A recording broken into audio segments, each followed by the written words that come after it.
Alors peut-être. La Britannique est en train de craquer. Champion du monde. Cela ne nous regarde pas.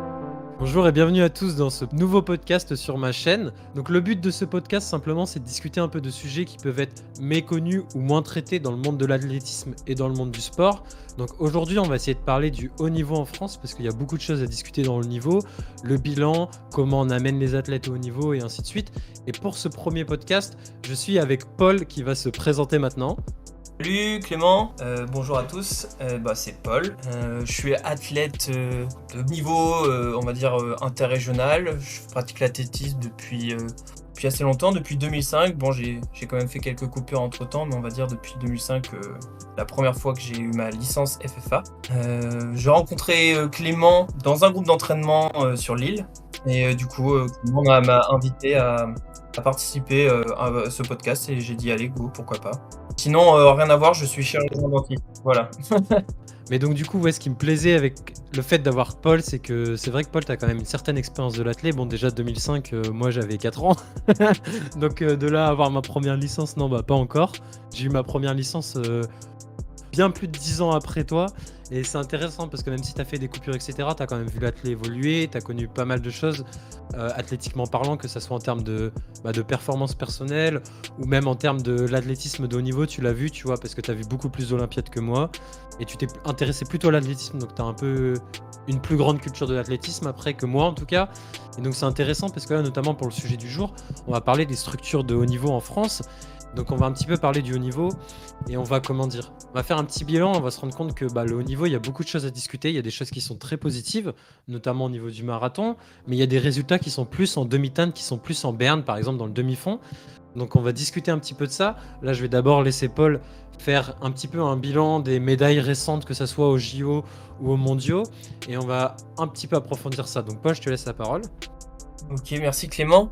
Écoute, je reviens sur ce que j'ai dit tout à l'heure. C'est pas 2005, c'est 2004. Justement, juste après les JO d'Athènes, j'ai pris ma première licence, tu vois. J'ai vu les JO d'Athènes et je me suis dit non, mais là, c'est pas possible. Faut que je m'inscrive à ce sport de dingue. Bon, commençons dans le cœur du sujet.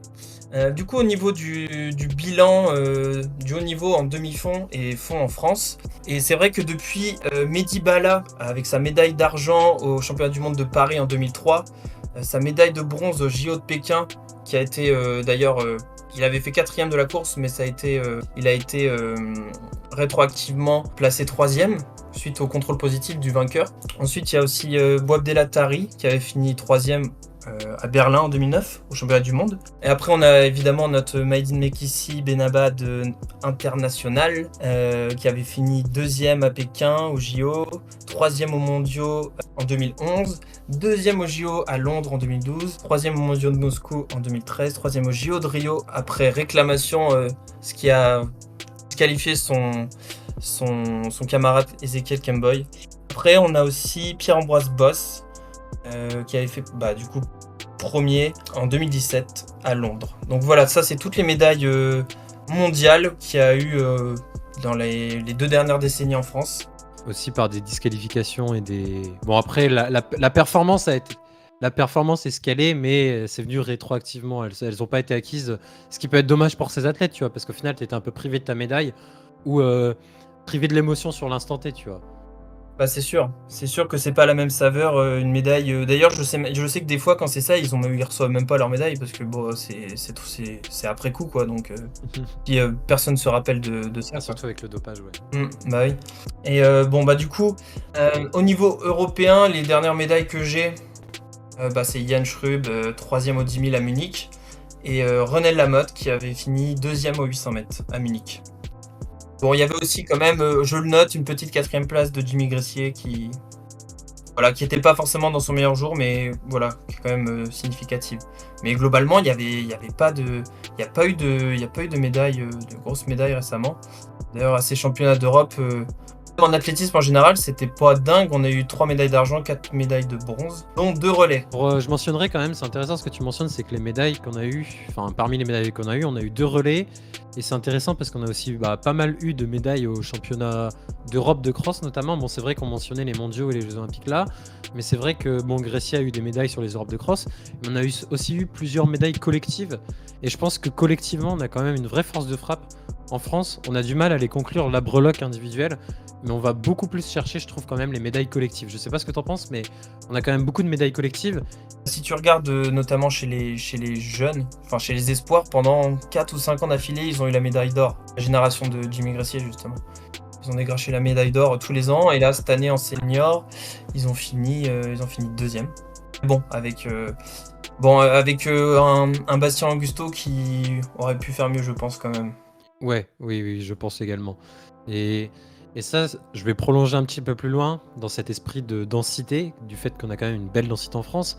C'est que, par exemple, le marathon, là sur Valence, mais aussi si on ajoute Amsterdam, on a eu énormément de Français qui ont fait les minima, enfin un nombre assez affolant de Français, honnêtement. Moi, de ma petite mémoire d'athlétisme, j'ai jamais vu, d'athlétisme et de hors stade, j'ai jamais vu autant de Français claquer sur une course comme ça, sur un marathon, claquer des telles performances. Et c'est vrai que c'est là qu'on voit qu'on a une belle densité. C'est clair que même, là c'est sur une seule course, mais même au bilan, il n'y a jamais eu ça. Au bilan. Autant d'athlètes sous les 2h10, il n'y a jamais eu ça. Et là, claquer ça sur une seule course. Ouais, c'est extraordinaire. Et en plus, ce qu'on ne voit pas là, c'est que la densité en amateur est aussi phénoménale. Bon, là, je peux pas citer de chiffres parce que je les ai pas en tête, mais le nombre de Français entre 2h10 et 2h25 est quand même assez conséquent également. Et c'est assez incroyable de voir ça là. Franchement, il y a une vraie percée. Mais je sais pas si tu vas être d'accord avec moi, c'est là qu'on va pouvoir commencer à débattre un petit peu. C'est que je trouve que les athlètes qui réussissent sur marathon n'ont pas du tout la même physionomie, la même trajectoire de vie et de compétition que les athlètes de demi-fond. Parce que le demi-fond, il y a plus cette formation, cette fameuse entre guillemets école d'athlétisme où tu commences jeune et tu touches un petit peu à tout, tu fais même du lancer, etc. Alors que là, bon, on se retrouve par exemple avec Nicolas Navarro, qui est un ancien cycliste. On se retrouve avec Félix Bourg, qui, si je dis pas de bêtises, pour sa préparation pour son premier marathon, c'est ce dont on parlait l'autre jour, a fait beaucoup de vélo, si je me souviens bien. Bon, beaucoup de vélo, évidemment, il a beaucoup couru également. Mais en fait, on a des profils assez atypiques qui viennent sur le tard à l'athlétisme, qui viennent d'autres sports. Mais ça s'oppose quand même un peu avec les marathoniens qu'on a aujourd'hui, qui ont peu ou pas d'expérience, même Kiptom. Je crois qu'il n'a aucune référence sur piste, Kiptom, si je dis pas de bêtises. Non, mais de toute manière, je pense qu'il n'y a pas besoin de faire de la piste pour être fort sur route et sur marathon. Hein. C'est une croyance. C'est juste que le chemin classique qu'on a pu voir, notamment avec Kenenisa Bekele, Eliud Kipchoge, ces athlètes-là font d'abord leur carrière sur piste et une fois qu'ils sont entre guillemets trop vieux, ils continuent leur carrière sur du plus long avec du marathon, du semi-marathon. On a vu ça, oui, voilà, avec Mo Farah aussi. Et en vérité, ça marche bien parce que souvent, en fait, les athlètes aiment bien changer en fait de discipline. Si toute ta vie, tu fais tout le temps, tu commences au marathon à 18 ans, je pense qu'arrivé à 30 ans, t'en as marre de faire du marathon. Et ça ferait probablement l'inverse en fait. Juste que faire l'inverse, c'est peut-être un petit peu compliqué. Du coup, je pense que c'est ça en vérité. Bah oui, c'est plus simple de passer du court au long. C'est intéressant et ça amène à se questionner. C'est comment dire comment mettre en place des structures pour le haut niveau, parce qu'on peut se questionner sur ça. Moi par exemple, je me disais, c'est vrai qu'on remarque dans beaucoup de sports collectifs, on a des structures de détection, de préformation, de formation, de post-formation qui sont très importantes, notamment dues aux moyens financiers, hein, évidemment. On va pas se leurrer, il y a des moyens financiers qu'il y a dans le sport ou dans le basket qu'il n'y a pas forcément dans l'athlétisme. Mais comment est-ce qu'on fait pour inclure ce genre de profil? Comment est-ce qu'on fait pour faire réussir ce genre de profil à des athlètes qui vont éclore sur le tard ou venir à l'athlétisme ou au hors-stade sur le tard? Comment on fait pour faire briller des athlètes comme ça? Parce que c'est pas forcément simple. Par exemple, Nicolas Navarro, encore une fois, pour reprendre son exemple, lui, au début, c'était je prenais des congés sans solde pendant ma période d'affûtage, etc., ma période de compétition, tu vois, il vivait pas de ça. Est-ce qu'en France, tu trouves qu'on arrive, toi, à aller chercher ces athlètes facilement? Est-ce qu'on arrive à les faire monter facilement, ces athlètes? Qu'est-ce que t'en penses, toi? Je connais pas par cœur le système de recrutement de France, hein, en vérité. Mais on pourra revenir là-dessus dans la deuxième partie du podcast de toute manière. Qu'est-ce que t'en penses, toi, du niveau français, là, en ce moment Ben, moi, j'emploierais vraiment le terme en demi-teinte parce que c'est vrai qu'on a des vraies réussites collectives, comme je l'ai mentionné, que globalement, on a une belle densité, mais on n'arrive pas à aller chercher, comment dire, les places qui permettent les médailles, où on n'arrive pas forcément à aller chercher tous les chronos. Après, faut quand même doser parce que, bon, bah, on a Gressier qui va quand même chercher des records d'Europe, je vais pas dire comme ça, mais qui arrive quand même à aller chercher des Ouais. records d'Europe assez facilement et qui joue dans la cour des grands. On a bon, je vais peut-être grossir un petit peu le trait, mais on a Wonders qui est franco-suisse. Mais c'est vrai qu'on manque peut-être dans certaines disciplines, comparé à d'autres pays, d'athlètes qui vont chercher les médailles. Parce que c'est vrai que quand même la France, on reste un grand pays de sport. Mais je trouve qu'on a des difficultés qui sont aussi dues à des structures qui ont parfois des problèmes, comme récemment la société de paiement de la FFA pour les athlètes, la coopérative, a fait faillite. Et ça, c'est des choses qu'on voit, c'est que j'ai le sentiment qu'il n'y a pas forcément les financements et les infrastructures nécessaires pour faire totalement éclore le haut niveau, qu'il y a des trous, tu vois. D'accord, est-ce que je peux mettre, du coup, une note de positivité à tout ça, quand même Ouais, vas-y, bah bien sûr, bien sûr, bien sûr. Parce que, bon, c'est vrai qu'on a du mal à concrétiser avec 0 médaille depuis Pierre-Ambroise Boss, en fait. Mais on a quand même des athlètes très prometteurs. La triade du 800 mètres, avec Benjamin Robert, Gabriel Tual, Yanis Méziane, qui ont pas fait de la figuration au dernier championnat, là, qui ont fait tous les 3 une demi-finale. Il y a aussi Asdin Habs qui a fait quand même 3,29, une 43,90. Et du coup, on a quand même des gros athlètes en banque, on va dire. Jimmy Gressier, évidemment. Et après, on a derrière plein d'athlètes qui poussent avec Alexis Mielet, par exemple. Je pense à lui parce qu'il a eu des petits soucis, mais là, on sent qu'il est de retour. Ouais, en vrai, c'est vrai que tout n'est pas tout noir, c'est clair. Ça, c'est clair qu'on a quand même, justement, de cette densité peut émerger l'athlète qui fera la différence. Mais du coup, on va passer à la seconde partie que j'avais un petit peu entamée. C'est comment mettre en place une structure de haut niveau. Parce que des structures de haut niveau, en athlétisme et en course à pied, on en a quelques-unes. On a l'INSEP, mais qui n'est pas uniquement dédié à l'athlétisme et à la course à pied. Mais l'INSEP reste quand même une structure fondamentale du sport en France. On a quelques structures rattachées au club. Il y a certains clubs qui ont, entre guillemets, des cellules de haut niveau un peu plus développées, avec des entraîneurs un peu plus spécifiques, avec des sections qui vont se greffer sur les lycées, etc. On a aussi les CREPS. Mais je trouvais que discuter dans cette seconde partie de la structure de haut niveau précisément, de comment créer une structure de haut niveau efficace en France, c'est intéressant. Parce que moi, je trouve que c'est un peu ce qui peut manquer dans un sport comme l'athlétisme, comme la course à pied. Oui, tout à fait, tout à fait. Actuellement, en fait, notamment en demi-fond et fond, on n'a que 4 pôles en France. On a l'INSEP, évidemment, on a Bordeaux, on a Montpellier, et là, en 2024, on a Lyon, désormais, qui ouvre. Et ça fait pas beaucoup. Moi, je pense qu'il faudrait limite un pôle régional, en fait, un pôle dans chaque région. Et là, on en est très loin. Ouais, effectivement.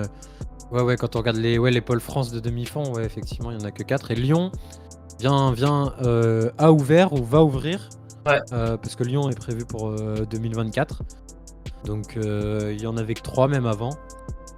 Et ouais, effectivement, c'est que ça dessert quand même des grandes villes, entre guillemets, ce qui est normal, parce que si t'as rien du tout sur ton territoire, pour ce genre de choses, c'est un peu normal de cibler en priorité les grandes villes.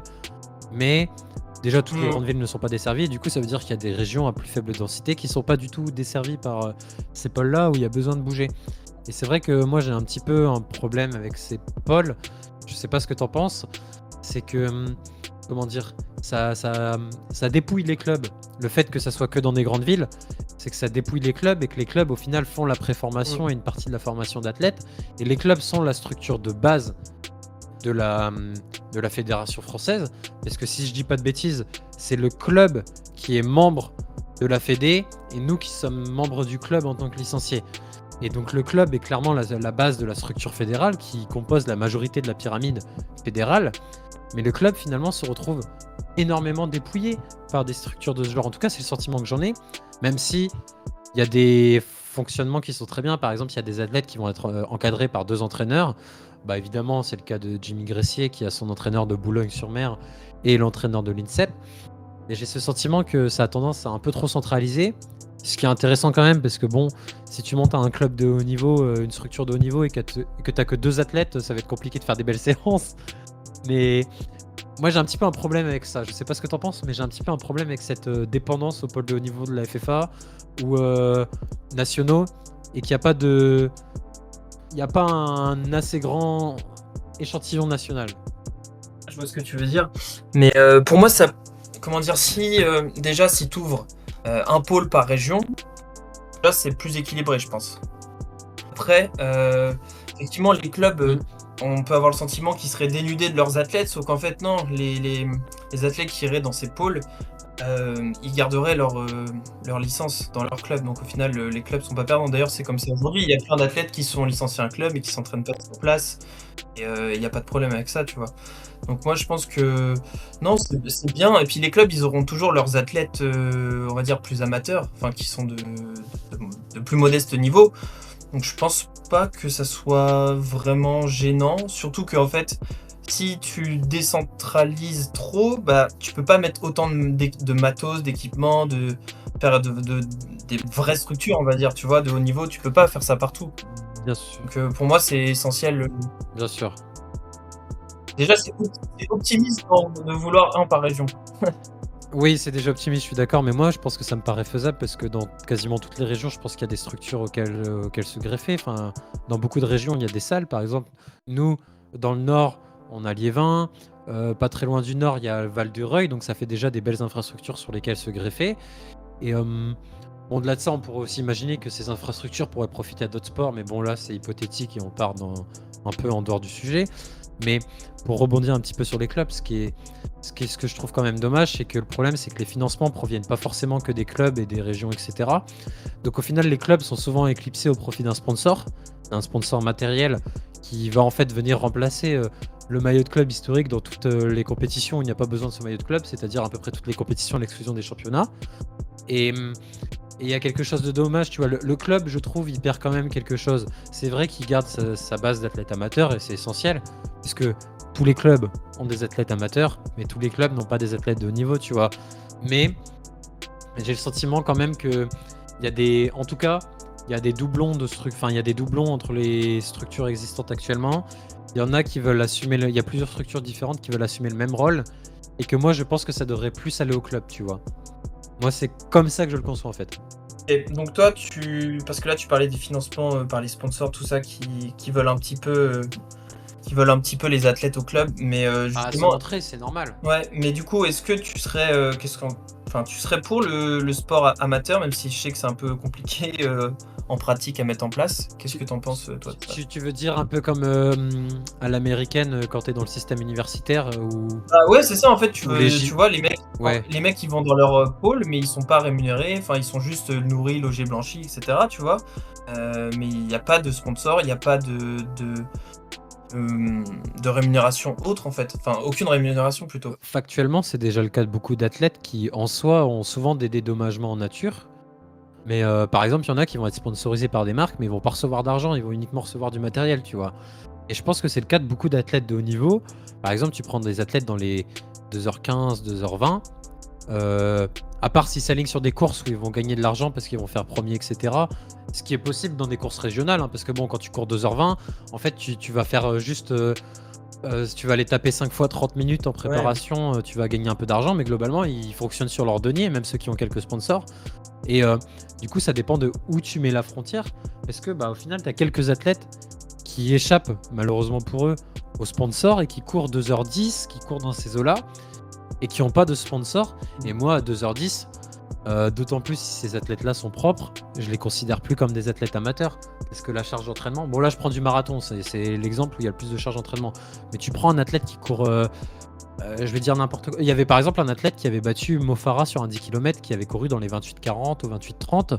Et si je dis pas de bêtises, c'était un athlète amateur. Mais pour moi, 28-30, 28-40, rien que par le temps et sûrement par la charge d'entraînement, même s'il touche rien, pour moi, c'est plus un athlète amateur. Ça dépend en fait si tu mets le curseur sur quelle est la différence entre amateur et professionnel. On fait toujours la différence de l'argent. Mais Mais justement, ça, je crois que ça s'appelle. On appelle ça des athlètes semi-pro en fait. Quand c'est un espèce de entre-deux, ouais, justement. C'est un peu. De toute façon, en vrai, c'est un continuum. Il n'y a pas ceux qui ont rien et ceux qui ont tout, tu vois. C'est. bien sûr, je suis d'accord. Mais en même temps, je trouve que le semi-pro, c'est un peu bâtard dans le monde de l'athlétisme. Parce que par exemple, la plupart encore une fois, je reviens au sport collectif, les joueurs qui vont être semi-professionnels, qu'on va considérer semi-professionnels, vont être des joueurs rémunérés. Eux, ils vont avoir une rémunération. Certains vont avoir une rémunération faible. Certains vont surtout avoir des dédommagements. Certains vont quand même avoir un mi-temps à côté, etc. On considère ça comme du semi-pro, mais ils ont une rémunération. Et là, tu vois qu'on va considérer comme semi-pro parce qu'en fait, il fait tout comme un pro. En fait, normalement, semi-pro, c'est si ta rémunération ne te permet pas de subvenir à tes besoins, on va dire, de vivre pleinement de ton sport. Quand c'est ça, c'est du semi-pro en fait. Normalement, c'est ça. Enfin, moi, la définition que je connais, c'est ça. À ce moment-là, le problème, c'est que. Enfin, le problème, non, c'est que factuellement, du coup, tu as très très peu de professionnels dans le monde de l'athlétisme.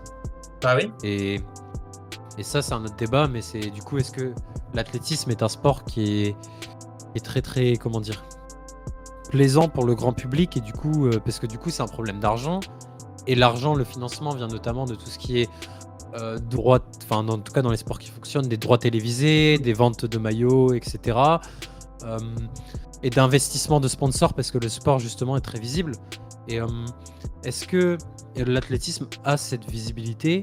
Et enfin, qu'est-ce que tu en penses? Est-ce que tu trouves que l'athlétisme et le hors-stade ont une visibilité suffisante pour permettre la mise en place de structures de haut niveau aussi, tu vois? Mais est-ce que c'est possible? Est-ce que l'athlétisme a déjà un rayonnement selon toi?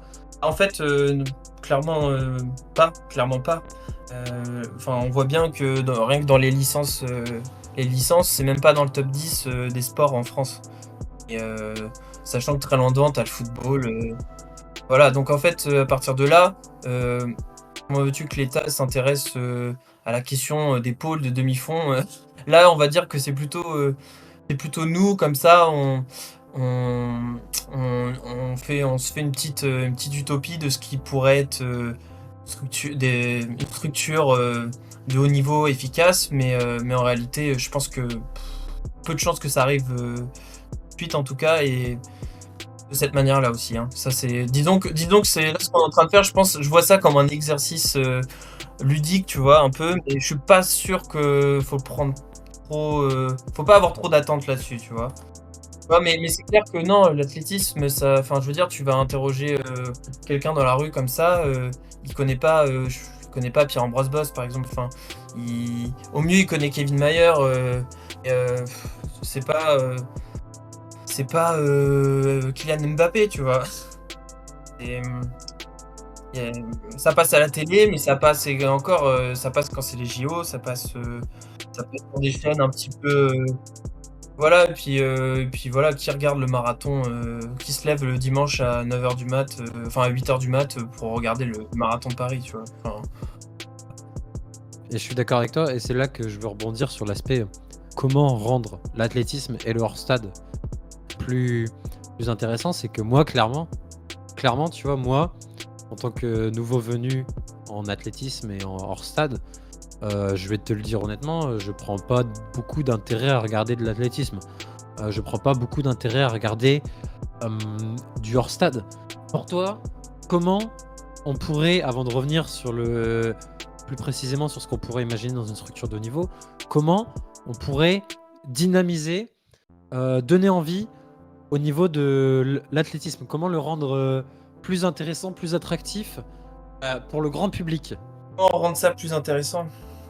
Je sais pas, c'est quand même pas du sport, du sport spectacle. Si, quand même, mais c'est pas comme le foot. Hein, c'est déjà, t'as plusieurs épreuves en même temps. Les chronos, en vrai, si t'as pas des références sur les chronos, ce qui exige quand même un minimum de culture athlétique, bah c'est pas très intéressant. Tu vois des mecs courir. En plus à la télé, donc tu te rends pas compte de l'allure encore, si tu les vois en vrai, c'est déjà plus parlant. Comment rendre ça attractif? Je sais pas, faudrait déjà que le sport en général devienne une priorité nationale, parce que il y a que, enfin, entre guillemets, que 15 millions de licences, alors qu'on est bientôt 68 millions de Français.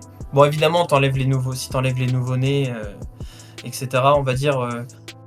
Mais disons qu'il n'y a même pas, il y a même pas un tiers des Français qui en sont inscrits à un sport. En fait, déjà, c'est là le gros problème. Et je pense que si on met déjà le focus sur le sport, on pourra ensuite mettre le focus sur quel sport, tu vois. Et là, c'est là que nous, on a notre carte à jouer. C'est venez faire de l'athlétisme. Et après, moi, voilà, j'ai des idéaux. On pourrait aménager les villes de manière à ce que on ait envie de faire du sport, tu vois. Là, il y a des pistes cyclables, on pourrait mettre des sentiers de course, des choses comme ça, ou comme dans les pays nordiques, des endroits pour faire du street workout. Comme à Valence. Ouais. Oui, voilà, Ouais. comme à Valence, il y a le parc, là, je sais plus le nom du parc, où tout le long, il y a vraiment enfin, t'as de quoi marcher, de quoi faire du vélo, et t'as vraiment un sentier dédié aux coureurs. C'est vraiment stylé. Ouais. Tu vois, ce genre de choses qui pourraient être généralisées, je pense que ça pourrait être une porte d'entrée à notre sport. Moi, je trouve que ce que tu dis est très intéressant et très vrai. C'est vrai que j'y avais pas forcément pensé sous cet angle, mais c'est assez séduisant parce qu'au final, c'est fonctionnel puisque on le voit avec les pistes cyclables, c'est que globalement, bah forcément, t'as une augmentation du nombre de cyclistes quand tu mets des endroits sécurisés ou en tout cas balisés pour les cyclistes. Mais au-delà de ça, j'aimerais ajouter quelque chose, c'est que je pense que ce qui attire beaucoup dans le sport aujourd'hui, c'est le spectacle. Bon, moi, je trouve ça entre guillemets discutable parce que c'est vrai que le spectaculaire pour le spectaculaire, bon, voilà. Mais c'est vrai qu'historiquement, ce qui attire dans le sport, c'est de voir l'effort, c'est de voir la douleur, de voir ce que ça donne et que ça soit imprévu, tu vois. Et ce que je trouve, ce qui manque, en tout cas, qui manque dans le sport, dans le hors-stade, c'est cette donnée de l'imprévu, tu vois. Parce que c'est vrai que tu auras toujours quelques fringales, etc. Mais globalement, tu l'as dit en citant tout simplement le mot chrono, c'est que tout tourne autour du chrono. Et ça, c'est quelque chose qui me fatigue un peu en tant que personne qui vient principalement du cyclisme. Moi, mon premier sport d'endurance, c'était le cyclisme. C'est que c'est vrai que le cyclisme, il y a une obsession sur les watts en termes d'entraînement, tu vois. Parce que bah, tout le monde s'entraîne aux watts, un peu comme il y a en ce moment, on parle beaucoup des tests de lactatémie dans la course à pied, etc. Bon, dans le cyclisme aussi. Mais je trouve que ce qui manque dans le sport professionnel, le hors-stade, c'est cet imprévu. Et moi, par exemple, j'aime beaucoup le parcours du marathon de Paris, comme j'ai beaucoup aimé du marathon des Jeux Olympiques de Paris, comme j'ai beaucoup apprécié le parcours du marathon des Jeux Olympiques d'Athènes quand j'ai découvert. C'est que c'est des parcours qui laissent beaucoup plus de place à l'imprévu, tu vois. Déjà, on va pas aller chercher un chrono. Bon, déjà, toutes les grandes compétitions en général, on va pas chercher un chrono. Mais là, c'est un parcours qui est quand même casse-pattes, avec du dénivelé. C'est bon, il y a la chaleur en plus. Mais la chaleur, ça encore, c'est discutable et t'es pas sûr à 100% de l'avoir. Mais le fait qu'il y ait du dénivelé et que ça soit une course, on va pas aller chercher un chrono. On peut peut-être voir des vraies stratégies, des attaques qui sont inattendues, tu vois. Parce que par exemple, en cyclisme, je vais pas dire que c'est courant, mais tu vas avoir des grands leaders qui vont dynamiter la course à 100 km de l'arrivée. Dans un marathon, tu verras jamais personne bouger au bout du premier semi-marathon parce que si ton marathon il est tout plat et que tu es là pour faire un chrono, t'as pas intérêt à d'un seul coup mettre une grosse minace dans le seul faux plat qui est au milieu de ton marathon, tu vois. Et ça, je pense que c'est peut-être quelque chose qui manque pour rendre le sport hors stade plus attirant, tu vois. Un peu lâcher les chronos et peut-être mettre par exemple, pourquoi pas, mais je sais qu'il y a une course en Bretagne qui est énormément en dénivelé négatif où tu peux pas réaliser, je crois, ton record personnel parce qu'elle est pas homologuée en tant que telle, la course. Et tu vois, je trouve ça cool, ça vient un peu chercher des qualités différentes, par exemple des qualités de descendeur, etc. Comme dans le trail, tu vois, quand tu fais du trail court où c'est une montée, une descente, quand tu fais un peu de la course en montagne, en fait, tu vas travailler des qualités de descente. Et là, c'est un peu plus... Bon, le trail, c'est difficile à filmer parce que souvent, c'est des monotraces, etc. Mais là, tu as des qualités particulières, tu vois, il y a de la technique et tout. Comme quand tu regardes de la Formule 1, c'est plaisant de voir des personnes ou de la MotoGP prendre des trajectoires, lire les trajectoires, fermer les portes. Et ça, tu vois, on le voit très peu dans le hors-stade et encore moins évidemment sur la piste. Et je pense que c'est quelque chose qui manque. C'est cet attrait, cette incroyable, cette maîtrise, tu vois. Parce que c'est vrai que Kipchoge, d'accord, il a fait 1h59, mais j'ai envie de dire, et ensuite.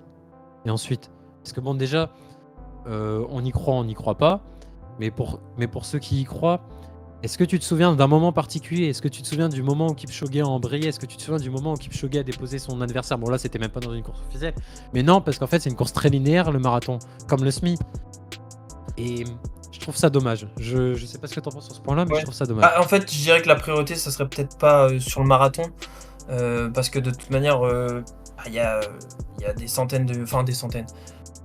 Chaque marathon, tu as des dizaines de milliers d'inscrits, donc disons qu'il n'y a pas besoin de ça pour attirer les foules. Après, tu parlais plutôt Je parlais plus en de termes de médiatisation, enfin, de télévision. Oui, oui, oui, non, mais c'est bien ce que tu Voilà. dis, oui, oui, effectivement, de faire en sorte que le parcours soit laisse des surprises, mais il faut aussi des bons commentateurs, parce que ça c'est important les commentateurs, je pense Bien je sûr, pense bien à sûr. Patrick Montel. Moi alors on a plein qui le critiquent, mais moi c'est en partie grâce à lui que je me suis mis à l'athlétisme, parce que quand t'écoutais les commentaires de Patrick Montel, c'était incroyable en fait. Enfin moi je trouvais ça incroyable.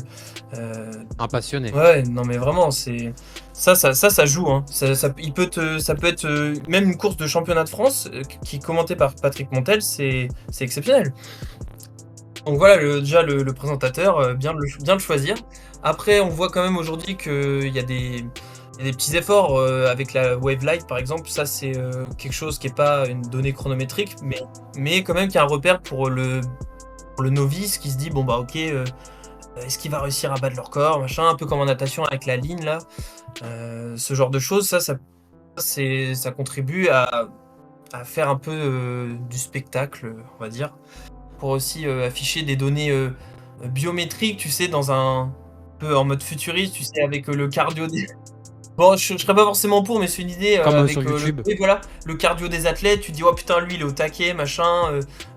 J'avoue, j'y avais pas pensé, j'y avais pas forcément réfléchi à ça parce que moi, étant passionné, je me demande pas forcément qu'est-ce qui pourrait m'intéresser plus, tu vois, ça me suffit ce qui existe déjà. Et puis, être éduqué au chrono. Chrono, c'est quand même la base pour moi. Faut pas niveler vers le bas, tu vois. Ça nivelle vers le bas, je trouve, de vouloir pallier au fait que les gens s'intéressent pas au chrono et ont la flemme de s'intéresser, tu vois. Enfin, je sais pas, mais.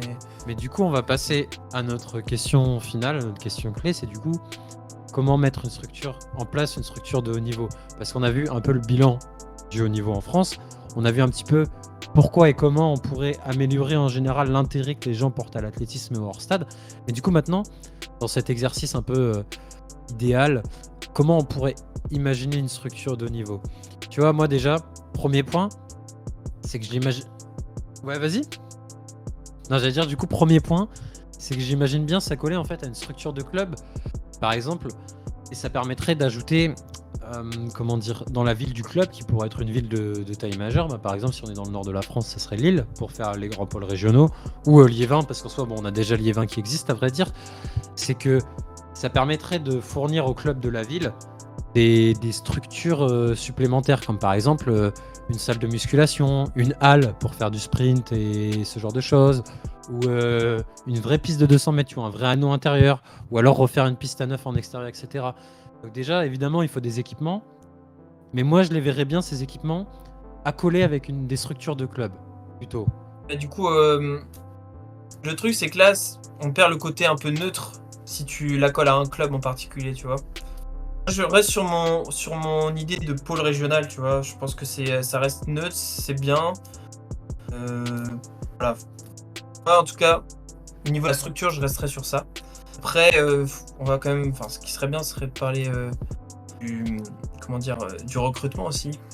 D'ailleurs, avant ça même, dans les pôles, est-ce que on y mettrait du coup que le demi-fond et le fond, ou bien on mettrait toutes les disciplines de l'athlé?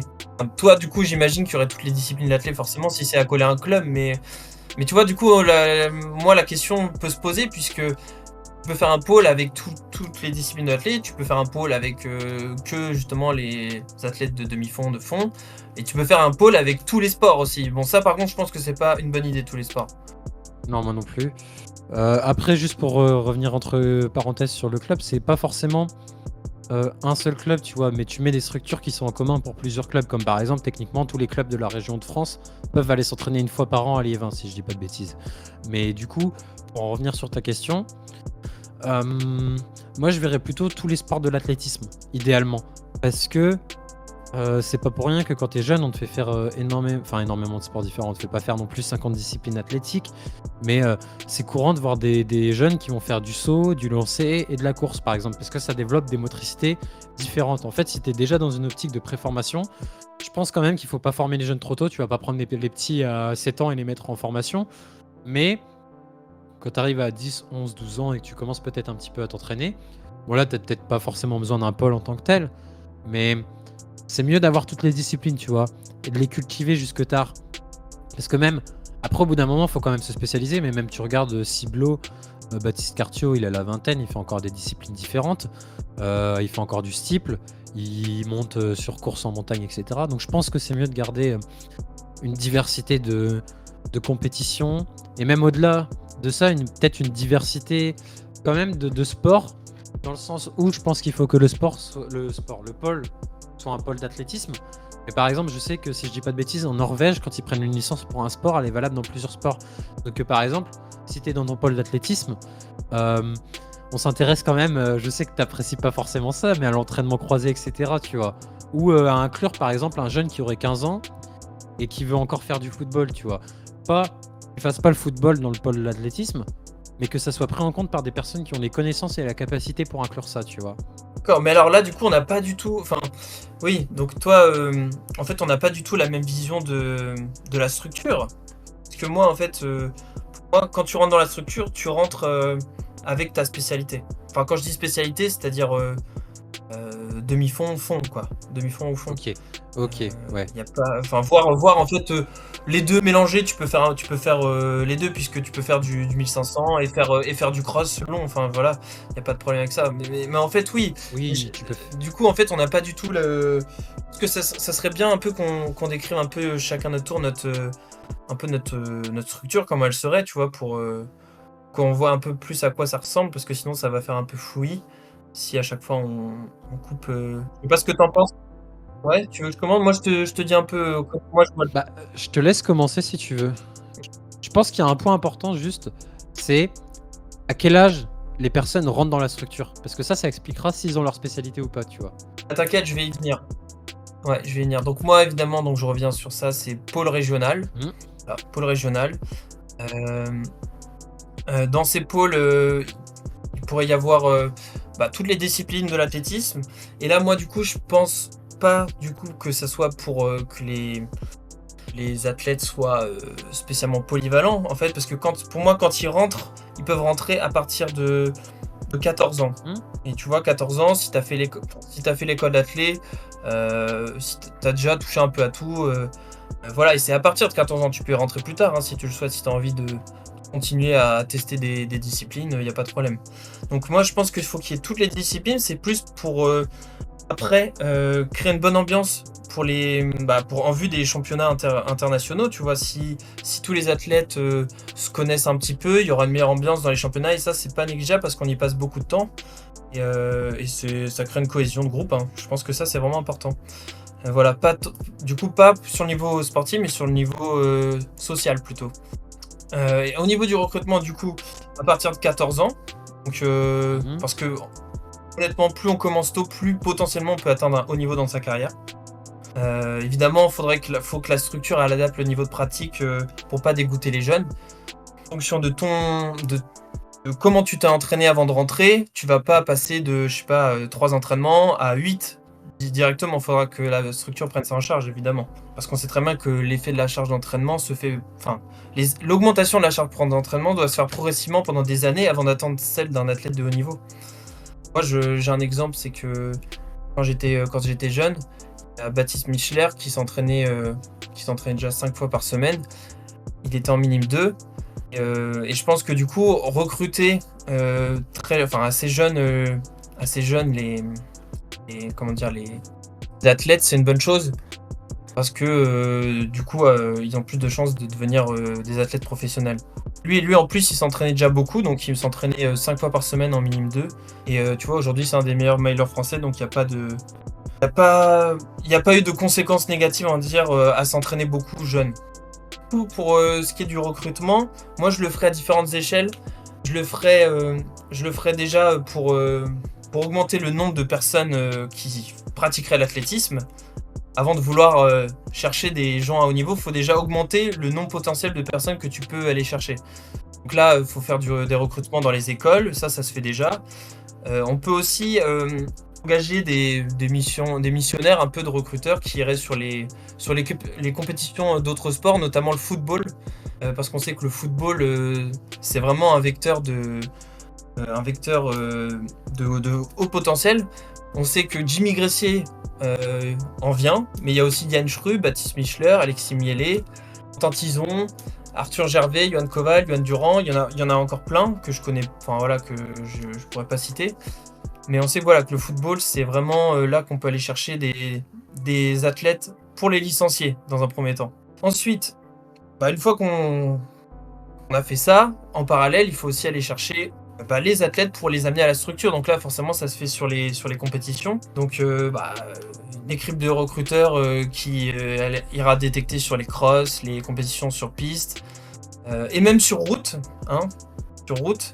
D'ailleurs, sur route, ça peut être aussi un vecteur pour ramener du monde. Parce qu'il y a plein de gens qui courent sur route mais qui n'ont pas de licence FFA. Donc, On débute par la route, quoi. Il n'y a pas besoin de. Ouais.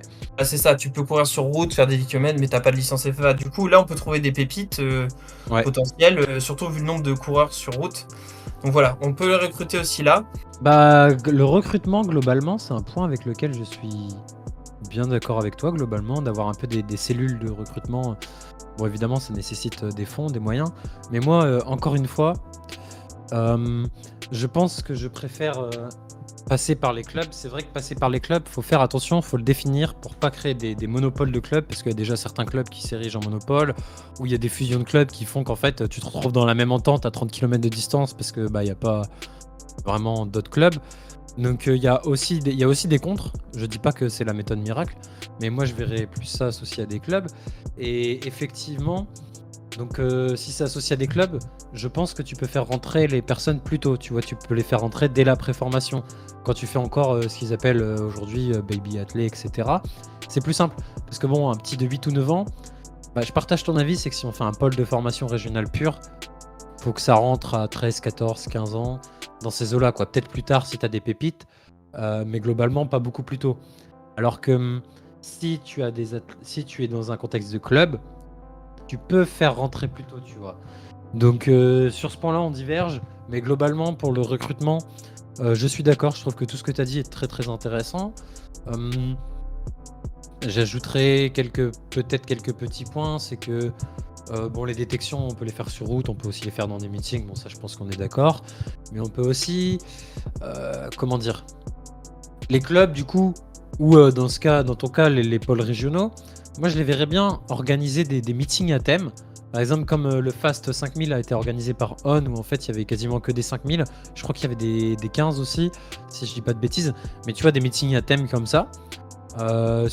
Et ça serait des meetings à thème durant lesquels on pourrait aussi avoir des disciplines qui sont moins connues, ou par exemple on pourrait brasser du monde en faisant un meeting à thème avec du 15, et à côté on organise moins connu du triple saut, c'est quand même connu, mais on organise du triple saut, du saut en hauteur, et on pourrait aussi avoir des démonstrations, parce que par exemple les athlètes qui pourraient être dans le pôle pourraient faire par exemple un saut de démonstration entre deux courses, tu vois, et ça permettrait d'attirer, tu vois, ajouter un petit peu ce côté découvrir d'autres choses en même temps. Tu viens pas juste, c'est ce que j'aime beaucoup dans l'athlétisme, dans l'esprit interclub, etc. C'est que tu viens pas juste pour ta distance, tu vois. Tu viens pour le club et tu viens pour encourager les autres distances, et tu peux même te retrouver à te dépanner sur du steeple parce que t'es bon sur 5000 ou sur 15 alors que t'as jamais fait de barrière de ta vie, tu vois. Donc je trouve qu'il faut aussi appuyer cet aspect parce qu'il est pas forcément peut-être bien connu des gens, mais en travaillant avec les écoles, etc., tu peux venir organiser des meetings dans les écoles, etc. C'est quelque chose qui se fait déjà beaucoup dans les clubs. Parce que souvent, c'est les clubs qui aident à organiser les crosses des écoles et ainsi de suite, tu vois. J'ajouterais ça, moi. Là, t'as parlé un peu plus général avec éventuellement mettre un saut entre deux courses, machin. Moi, j'étais resté vraiment sur la thématique fond, demi-fond. Hein. Mais je suis d'accord avec toi. Sur le principe, je suis d'accord avec toi. Ça dépend déjà quelle discipline tu prends. Et ensuite, ouais, c'est vrai que là, même au niveau recrutement, j'ai brassé large parce que le recrutement, ça part aussi d'attirer des gens, pas que d'aller les chercher, tu vois. Donc, comme la tu dis, télévision, tout ça.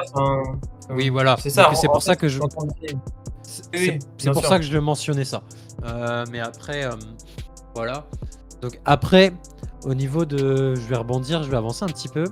Au-delà du recrutement, je vais passer un petit peu sur le fonctionnement interne, c'est-à-dire les personnes, Ouais. on peut appeler ça le staff, si on veut. Bon, moi, évidemment, j'imagine une structure club. Donc j'imagine des entraîneurs qui seraient qualifiés et rémunérés. Donc bon, ça serait évidemment... ça peut être le cas aussi dans une structure régionale, je te laisserai donner ton avis après. Mais juste un point, quand je dis des entraîneurs qualifiés, je m'en fiche de la formation. En fait, je pense qu'en France, on donne une importance trop majeure à la formation. Et que le problème, c'est que je trouve que la formation vient pas valider des connaissances, mais elle vient trop donner des connaissances et dire waouh, vous avez un diplôme, vous pouvez faire. Alors qu'il y a certaines personnes qui vont pas avoir d'expérience de terrain, mais qui auront déjà un diplôme. Et moi, je pense que ce qu'il faut privilégier, c'est pas le diplôme. Le diplôme, la formation, c'est bien, mais la priorité, c'est la qualification. Et ça, elle se mesure pas forcément en diplôme. C'est l'expérience, c'est le vécu. Toi, par exemple, en termes d'athlétisme, si je parle vraiment d'athlétisme de piste, tu as beaucoup plus de vécu que moi. Et ça, c'est pas quelque chose que je vais apprendre avec mes diplômes, tu vois. C'est quelque chose que je vais apprendre avec le temps. Donc, je fais cette petite distinction entre qualification et formation.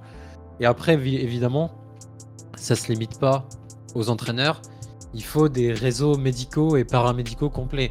Il faut des kinésithérapeutes. Moi, par exemple, je connais quelqu'un qui faisait du saut, qui a été en pôle espoir et qui m'a dit en 1 an et des poussières de pôle espoir, j'ai jamais vu un kiné. Alors, c'était il y a déjà quelques années, hein. Mais c'est important. C'était quand on est jeune, c'est essentiel de voir kiné, de voir ostéo et ainsi de suite. C'est essentiel de passer sur la table parce que on se retrouve avec des jeunes qui ont 20 ans et qui sont déjà parfois pétés de partout. D'autant plus avec le mode de vie sédentaire qu'on a aujourd'hui. Kiné, généraliste évidemment, nutritionniste, sophrologie, encadrement mental. Aujourd'hui, on en parle de plus en plus de la préparation mentale, mais c'est essentiel. Parce que même tout ce qui est bêtement, hein, mais tout ce qui est de la visualisation, de la répétition des gestes, etc., c'est essentiel. Il faut que ces médecins, ces réseaux médicaux et paramédicaux soient disponibles, donc qu'ils existent, et que l'athlète puisse y aller facilement, qu'ils soient rapides du coup, accessibles rapidement, et obligatoires. Par exemple, non seulement faut qu'il y ait un kiné, mais faut que l'athlète y passe un minimum. Parce que tu formes pas seulement un type qui court vite, tu veux qu'il court vite longtemps, et tu veux former un être humain au complet, tu vois, tu veux former quelqu'un qui a des valeurs, qui fonctionne bien et tout. Parce que quand tu récupères les jeunes à 14 ans, tu les récupères quand même jeunes, et ça c'est important à prendre en compte. Donc là, bon évidemment, faut avoir à définir des conventions, peut-être avoir un espace santé dans l'infrastructure, selon, et définir précisément l'offre médicale. Bon, ça c'est plus du détail, mais voilà, moi je le visualise comme ça, tout ce qui est le staff. J'ajouterais que c'est important que l'athlète il connaisse bien son corps, tu vois, qu'il ressente tu vois, qu'il sache mettre des mots sur les douleurs, qu'il sache quel type de douleur est gênant, moins gênant, etc. Je suis entièrement d'accord avec toi. Sur ça, j'ai rien à dire. C'est que c'est pareil, c'est comme apprendre l'athlète à courir aux sensations. C'est simple, c'est de lui permettre d'exploiter d'autres choses. Comme tu le récupères jeune, qui sache courir pas les yeux fermés, parce qu'on court pas les yeux fermés, mais qui sache courir sans sa montre pour un athlète qui, par exemple, viendrait plutôt de la route. Ce genre de choses, quoi.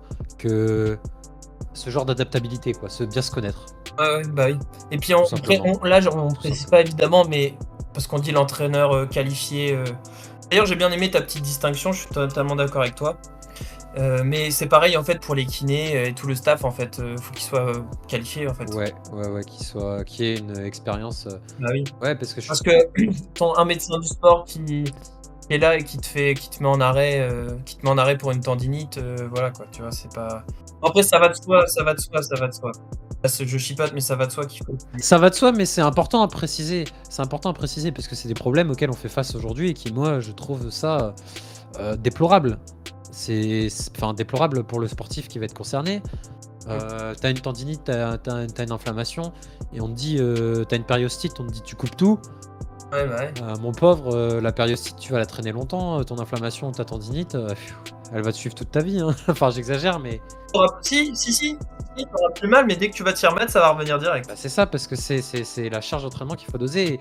Et en vrai, ça, c'est important à mentionner parce que c'est vrai que, par exemple, il y a des endroits, bon, dans les grandes villes, c'est pas trop un problème, Mais dans les villes de taille moyenne, dans les régions de taille moyenne et un peu moins peuplées, tu auras plus de mal à trouver des médecins qui sont qualifiés dans ce que tu prépares.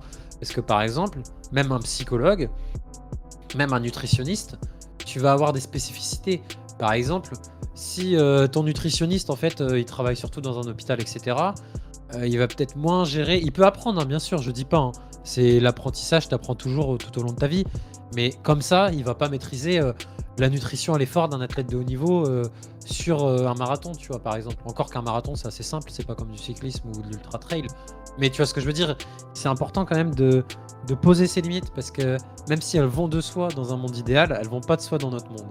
Et donc, bon, du coup, je pense qu'on est d'accord sur cet aspect du staff, à moins que tu aies encore autre chose à ajouter, peut-être. T'as peut-être d'autres idées, hein, je sais pas. Non, non. Je sais pas si t'avais fini du coup en fait. J'avais fini, mais Oui. j'ajouterais une question. Est-ce que pour toi, les entraîneurs, tu as un entraîneur par discipline ou est-ce que tu as des sous-groupes de niveau? Enfin, est-ce que tu as des sous-groupes de niveau où tu tries précisément les athlètes? Est-ce que tu fais des groupes mixtes? Par exemple, toi et moi, on a une expérience où on était dans un groupe mixte globalement. Mais on n'était pas dans une structure, on n'était pas dans une structure de haut niveau. Non, on n'était pas dans une structure. On n'était pas dans une structure. Oui, oui, faut important à préciser quand même. En fait, là, je saurais pas. En vrai, je saurais pas te dire ce qui est le mieux, mais on peut envisager tout type de configuration. Effectivement. Après, c'est sûr que faut un minimum d'entraîneurs quand même. Faut pas un entraîneur pour 30 athlètes. Enfin, je pense que c'est pas idéal. C'est pas assez personnalisé. Un entraîneur par athlète, ça fait un petit peu trop. C'est pas assez ouvert, on va dire. Je dirais qu'un entraîneur par discipline, ça peut être bien. Quand j'entends discipline par Groupement. pas demi-fond, c'est pas une discipline. Pour moi, discipline, c'est le 800 par exemple. Moi, je pense qu'il faudrait un entraîneur de 800, un entraîneur de 15, un entraîneur de 3000 steeple. Voilà, en gros, l'idée, c'est à peu près ça. Alors moi, je partagerai pas forcément ton avis, tu vois. Je dirais pas que nécessairement, si tu fais du 800, t'as un seul entraîneur. Je dirais que si on veut savoir combien il faut d'entraîneurs, je dirais qu'il en faut un à peu près par discipline. Après, voilà, si dans chaque discipline, il y a entre 5 et 10 athlètes, tu vois, c'est bien. Moi, tu vois, je catégoriserai pas du tout comme ça, tu vois. Parce que, bon, déjà, j'aurais peut-être regroupé des disciplines adjacentes, mais encore, je vais pas fonctionner comme ça. Je vais expliquer après. Tu vois, par exemple, j'aurais regroupé. Après, c'est un peu compliqué selon, mais tu peux regrouper le 10 avec le semi, tu vois, par exemple, ou le 10 avec le 5. Mais c'est vrai que, bon, selon les. T'en as, ils vont courir 400 et 8, et t'en as, ils vont courir 8 et 15. Donc, dans ce cas-là, ils ont un peu le cul entre deux chaises, tu vois. Mais moi, j'aurais plutôt regroupé par entraîneur. Alors, le nombre que tu as donné est intéressant, de 5 à 10, peut-être de 5 à 15, très éventuellement, mais ça commence à faire beaucoup. Mais j'aurais plutôt regroupé par entraîneur, parce que le problème, dans ton cas, c'est que si tu passes sur une discipline avec laquelle tu t'entends pas du tout avec Pardon, ma phrase n'était pas française. Si tu passes sur une discipline et que tu ne t'entends pas du tout avec l'entraîneur de la discipline, ça peut bloquer, stagner, freiner, voire faire reculer entre guillemets, ta carrière, ta formation. Et moi, je pense que ça serait plutôt intéressant que ça fonctionne à l'entraîneur. Alors bien sûr, l'entraîneur est limité, hein. Tu vas pas avoir un entraîneur qui va entraîner des marathoniens et des coureurs de 800. Ça, on est d'accord. On reste dans des groupes corrects, tu vois. On reste dans des groupes... J'aurais quand même mis, par exemple, le demi-fond globalement ensemble, tu vois, par exemple, tout au plus. Mais je pense que c'est important d'avant tout de s'arrêter sur la personnalité et la méthodologie de l'entraîneur. D'avoir différents types de méthodologies et de pouvoir changer, tu vois. Parce que un entraîneur qui est bien formé... Oui, mais je suis d'accord en fait. On s'est mal compris. On s'est mal compris. En fait, c'était un peu pour avoir un repère, tu vois. Pour se dire, Ok. si on part du 800, on fait 800, 1500, 3000, voilà, 5000, 3000, 5000, 10 000, Peu plus, semi, marathon. Et, Ouais, allez, cross, tu vois, je dirais qu'il faut par exemple 8 entraîneurs, mais je dis pas que chaque entraîneur fait une discipline, tu vois, c'est juste pour avoir un ordre d'idée, ok. pour calculer facilement, tu vois. Ouais, parce que Et- moi, mais, tu vois, mais je suis d'accord avec toi, évidemment qu'on va pas faire un entraîneur 800, un entraîneur 1500. pour moi, en fait, tu peux avoir, par exemple, 2 à 3 entraîneurs selon le nombre d'athlètes que tu as, mais par catégorie. Par exemple, tu peux avoir 2 à 3 entraîneurs sur le demi-fond et 2 entraîneurs sur le marathon. Et du coup, les groupes-là auraient à peu près les mêmes objectifs. Bon, même si ça peut changer, parce que par exemple, si t'as un entraîneur de marathon, il te fait faire 200 bandes par semaine. Bon, j'espère pas qu'il fait faire ça à des gamins de 15 ans, mais qui te fait faire 200 bandes par semaine et que t'as l'autre qui t'en fait faire 100, t'as pas la même approche, tu vois. Mais c'est à peu près les mêmes objectifs. Mais que par exemple, l'athlète, selon sa psychologie et selon ce qu'il peut encaisser, ce qu'il aime encaisser, ce qu'il aime faire, il est le choix de la méthodologie. Le choix, ou en tout cas qu'il soit aiguillé. Parce que peut-être qu'avoir le choix quand t'es trop jeune, c'est pas le meilleur parce que tu feras pas le bon choix. Tu vois. Mais Non. qui est cette possibilité pour les athlètes plus âgés ou pour les personnes qui choisissent pour les athlètes, parce que par exemple, ça peut être très bien choisi par les entraîneurs de se dispatcher les athlètes, bah que tu vois, il y a cette possibilité de changer. Parce que par exemple, t'en as. Toi, tu vois, Paul, t'es quelqu'un qui performe avec un très faible volume et t'es capable de faire pas mal d'intensité par rapport à ce volume. En tout cas, c'est le point de vue que j'ai. Mais moi, c'est pas mon profil, tu vois. Et peut-être qu'on n'aurait pas le même entraîneur si on était dans une situation comme celle-ci. Tu vois, c'est comme ça que je le conçois un peu. Et puis peut-être que, par contre, toi, tu vas vouloir un entraîneur qui est peu loquace et qui va droit au but, alors que moi, je vais aimer un entraîneur qui va blablater, alors que ça saoulera certains et à raison, tu vois. Parce qu'il y en a, ils vont s'entraîner et ils ont pas envie de raconter comment ils ont fait bronzer leurs pieds à la plage, tu vois. Je pense que c'est Ouais. important d'avoir cette distance. Je sais pas ce que t'en penses. Si, non, mais ça, je suis d'accord qu'il faut un entraîneur qui te convienne, Mais je veux dire, le truc, c'est que ça, je pense que la question. Enfin, tu vois, ça, c'est dans un idéal, évidemment, mais je pense que la question peut pas trop se poser parce que. C'est individuel. Je sais pas, là, dans notre structure, combien il y aurait d'athlètes, mais on va dire, je sais pas s'il y a. Parce qu'après, moi dans mon idée, la structure, elle va de 14 ans à. Il n'y a pas de limite, en fait. Il n'y a pas de limite supérieure, en fait. Tu peux y être. Tant que tu es athlète élite, en fait, après. Donc, on dirait que. On pourrait dire qu'il y a. Attends, je réfléchis. Il n'y a pas une vingtaine d'athlètes. Ah oui, moi, je peux en concevoir plus, tu vois. 3 x 15, ouais, 40, ouais, allez, 50 athlètes. Ouais, ça ferait 50 athlètes. Enfin, tout le monde ne pourra pas avoir, n'aura pas forcément de coach qui lui correspondra parfaitement, tu vois. C'est ça que je veux dire, donc je sais pas si la question mérite d'être vraiment posée. Moi, ça me paraît quand même important de l'avoir mentionné parce que derrière un athlète, il y a toujours un entraîneur.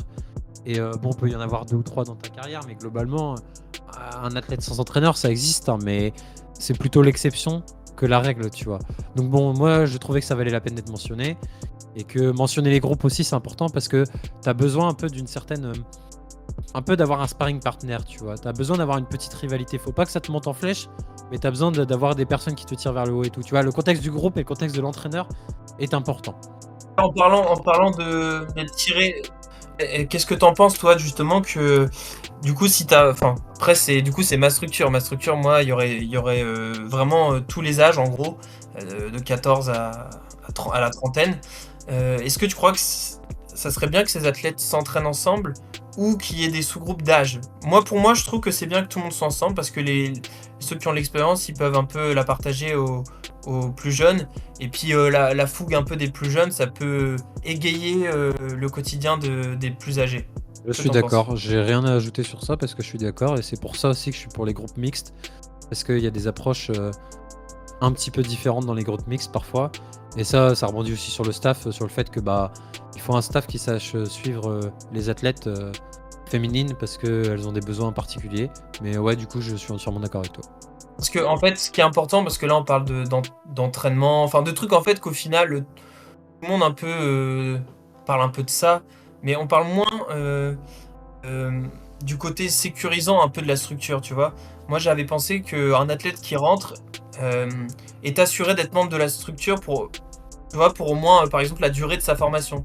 Donc si par exemple tu rentres au collège, et ben t'es assuré de rentrer.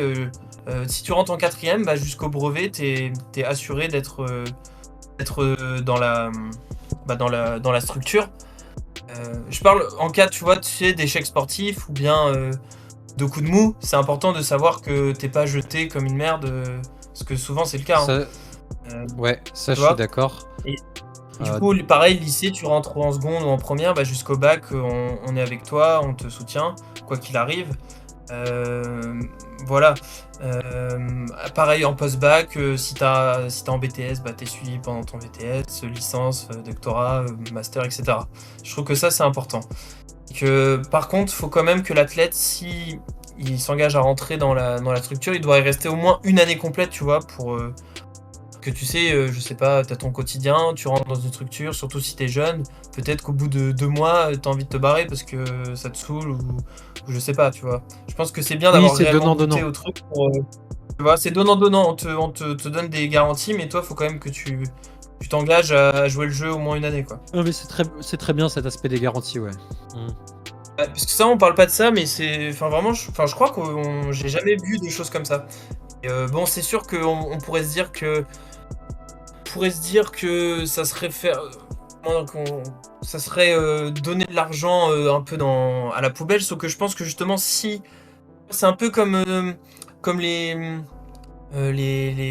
vigiles, ceux qui se baladent, tu sais, avec leurs mitraillettes là, ça c'est dissuasif, tu vois. Ça veut pas dire que, Oui, ok, oui. en fait, en les mettant, ça ne va pas se passer. Donc je pense qu'en mettant ces conditions-là, bah, ceux qui vont y aller, ils seront enclins à ce que leur carrière se passe mieux, tu vois, et ils arrêteront moins en fait. Et il y aura moins d'angoisse par rapport à ça. Je pense que c'est un effet, comment dire, un cercle vertueux. Voilà, c'est ça que je voulais dire. Oui. Et du coup, dans cette dynamique, moi je voulais ajouter aussi que pour diminuer l'anxiété des athlètes, on pourrait, par exemple, garantir une indemnisation de X années à la sortie de la structure, tu vois, pour se loger, se nourrir et se former en cas d'échec sportif. Ouais, je suis Justement. d'accord. Non, mais je trouve que cette proposition est très bien. On ne jette pas à la poubelle, ouais, tu vois, je pense que ça, c'est vraiment. Enfin, pour moi, ça serait le truc vraiment un peu innovant de ce genre de Je suis structure. d'accord. Puis d'autant plus que normalement, Voilà. pour être honnête, quand tu signes un athlète, tu sais qu'il est capable de. Enfin, tu peux pas être à coup sûr. C'est pas un coup sûr, tu vois, parce que justement, c'est des espoirs, ils sont en devenir. Enfin, espoir au sens général Ah. du terme. Ça peut échouer, mais tu signes quand même des athlètes pour certaines raisons. Et là, pour les développer, normalement, pour qu'ils atteignent un très haut niveau. Les coups de mou, ils peuvent les passer. Les blessures, bon, certains passeront jamais leurs blessures. Mais tu peux pas jeter comme ça à la première occasion parce que tu voulais qu'il fasse, j'en sais rien, moins de 10 sur 3000 steeples, j'en sais rien, tu vois, je donne vraiment des temps au hasard. Et il l'a pas fait la première année, où il s'est blessé, il a du mal à le refaire. Tu peux pas jeter comme ça, c'est surtout d'autant plus dans ton optique où en fait tu vas chercher des athlètes qui sont plus âgés, enfin tu vas chercher, ou en tout cas tu les as. Donc moi je suis totalement d'accord. Je trouve ça très bien. Je pense qu'évoluer dans un environnement où tu es en confiance, je pense que ça peut être que positif sur le long terme. À ce sujet, je pense que pour élargir un peu plus généralement dans l'environnement de travail, entre guillemets, pour les lycées et universités, il pourrait y avoir des horaires aménagés. Parce qu'aujourd'hui, en fait, tu bouges pour l'université ou tu as beaucoup de cours au lycée, en fait, tu te débrouilles. Enfin, souvent, tu te débrouilles, dans beaucoup de cas. Même des athlètes à haut niveau, parce que justement, ils vont être considérés comme amateurs et rattachés à aucune structure. Moi, j'ai connu des athlètes qui étaient cadets, minimes, enfin, j'en connais, espoirs, qui font des perfs au bilan, ils sont dans les premiers au bilan. Et par exemple, ils vont déménager ou ils vont bouger pour les études. À la limite, ils vont être obligés d'arrêter parce qu'ils vont pas trouver, ils vont pas forcément retrouver un club ou le temps de courir et tout. Et je trouve que ça, c'est pas normal. Donc ça fait partie d'une logistique à aménager.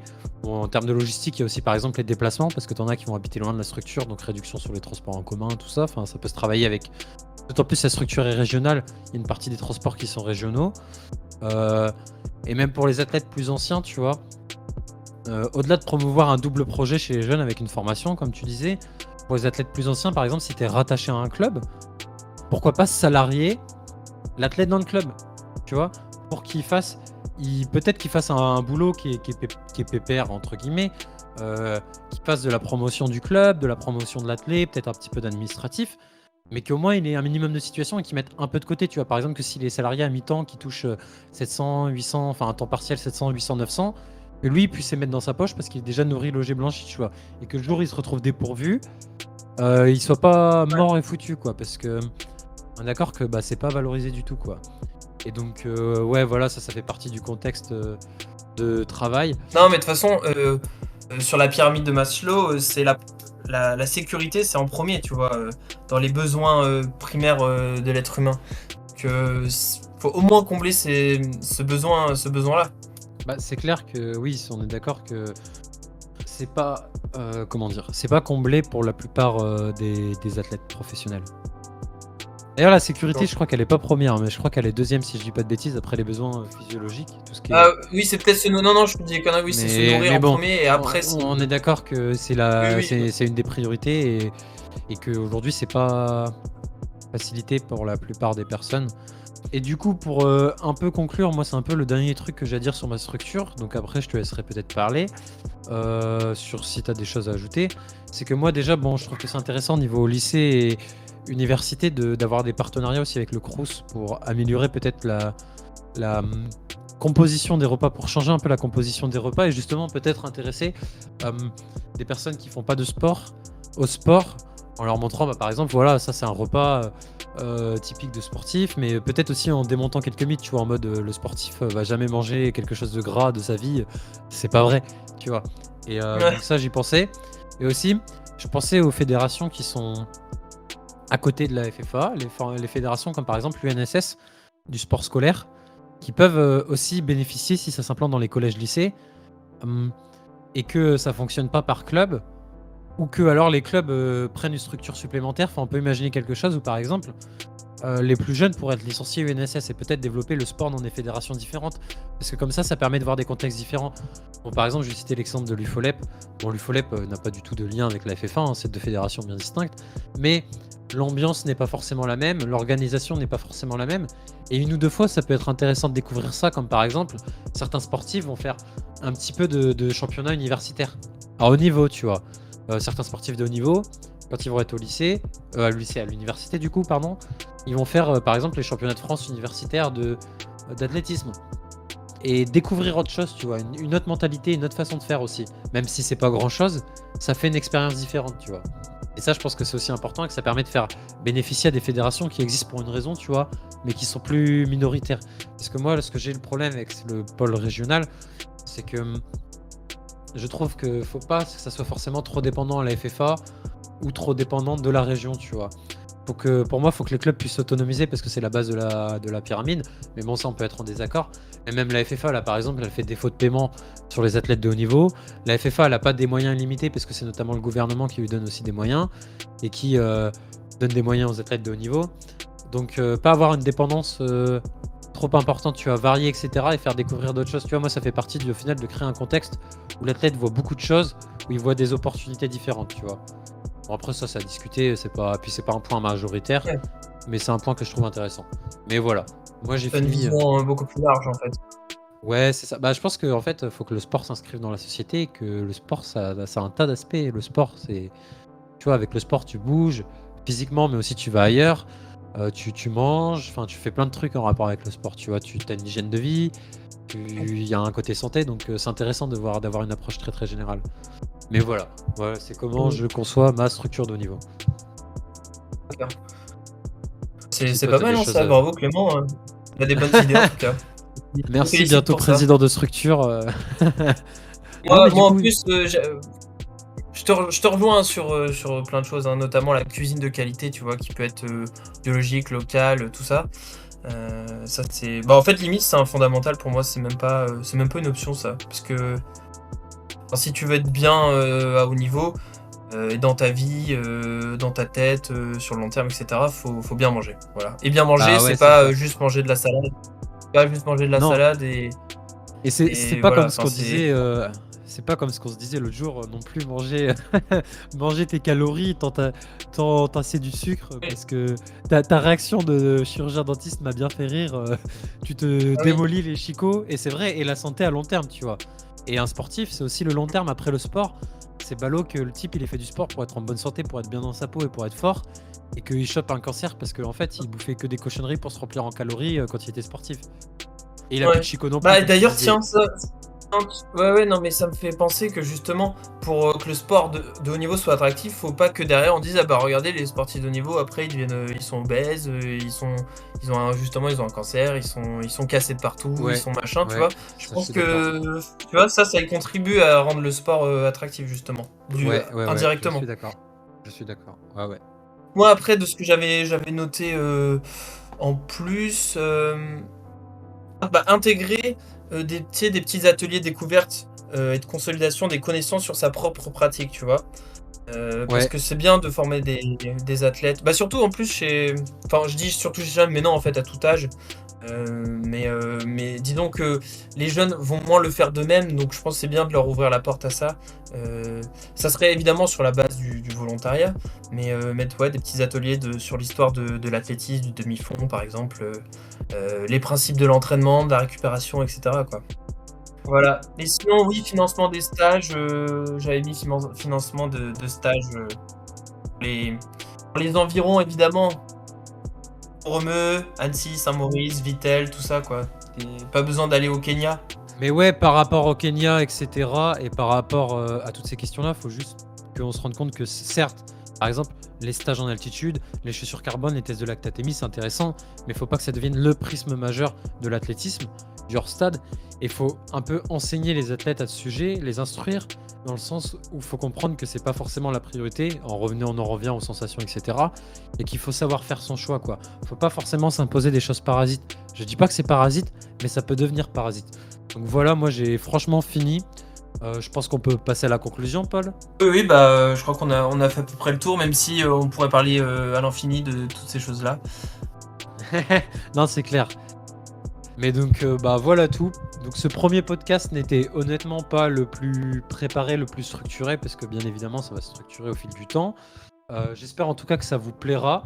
Niveau longueur, on va essayer de trouver un entre-deux correct, parce que là je pense que c'est peut-être un peu plus long que ce qu'on souhaitait. Mais on va essayer petit à petit de trouver. On avait parlé d'une demi-heure à 1 heure. Bon là on a dépassé l'heure, mais on va voir avec le montage ce que ça donnera. On va essayer de tenir dans ces créneaux-là, de structurer un petit peu plus avec des questions un peu plus précises. Parce que là c'est vrai que j'ai choisi un sujet qui est quand même assez général. Mais pour les prochains sujets, on aura des invités, on aura des questions plus précises.